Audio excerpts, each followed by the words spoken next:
गिद्धरबा में गए थे चन्नी साहब, अमिताभ रिंग के लिए कंपेनिंग करने के लिए गए थे वहां पे।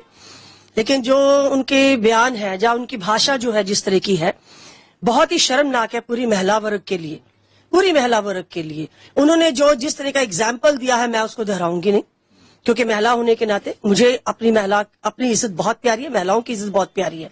लेकिन जिस तरह से उन्होंने इस तरह को कंपेयर किया है जट सिख समाज को, पंडित समाज को और पूरी महिलाओं को, ये बहुत ही शर्मनाक है। लेकिन ये आज की बात नहीं है। चन्नी जी हमेशा ही ऐसे विवादों में घिरे रहे हैं हर टाइम पे ऊपर। कभी वो किसी महिला को गलत तरीके से हाथ लगाया है, कभी पब्लिकली किसी के फेस के ऊपर हाथ लगाया, लेकिन बाद में कह देते कि ये मेरा मतलब नहीं था। लेकिन एक इतने जिम्मेवार इंसान, सीएम साहब रह चुके हैं आप, इतनी जिम्मेवारी थी आपके ऊपर और आप महिलाओं को इस तरह से ट्रीट कर रहे हैं। पंजाब में पूरे 50% वोट जो है महिलाओं की है। जब आपको वोट चाहिए होती है तो आप जाके पैरों को हाथ लगाते हैं, उनके गलों को लगाते हैं आप उनको कि हमें अपनी वोट दो। लेकिन जब उनकी इज्जत की बात आती है तो आप इस तरह के शब्दावली वर्त करके उनको उस तरह से एक गंदे तरीके से कंपेयर करते हैं आप। And how dare you do that.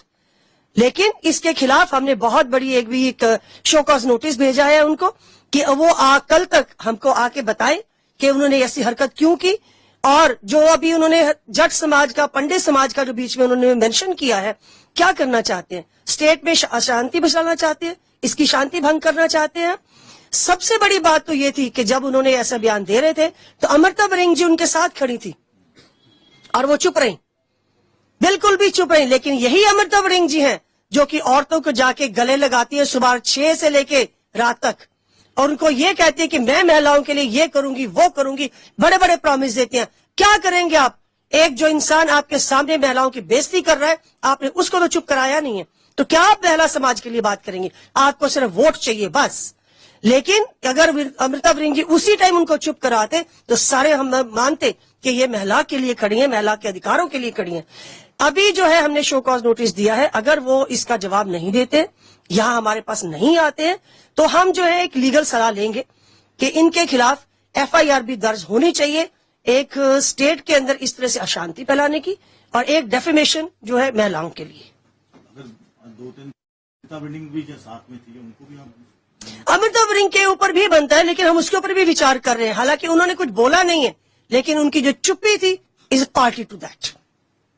उन्होंने थोड़ा सा पॉलिटिकल बीजेपी को, क्या उसको भी आप समझ? ये तो उनकी आदत ही है, आम आदमी पार्टी को टारगेट करना, बीजेपी को टारगेट करना, किसी को भी करते हैं वो।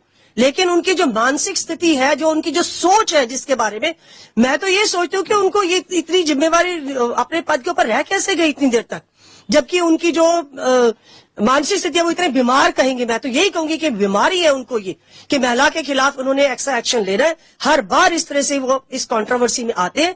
अगर वो कल तक आके हमको जवाब नहीं देते, इनके खिलाफ एफआईआर भी हो सकती है। उसके लिए हम लीगल सलाह लेंगे, उसके लिए अलग नोटिस देंगे।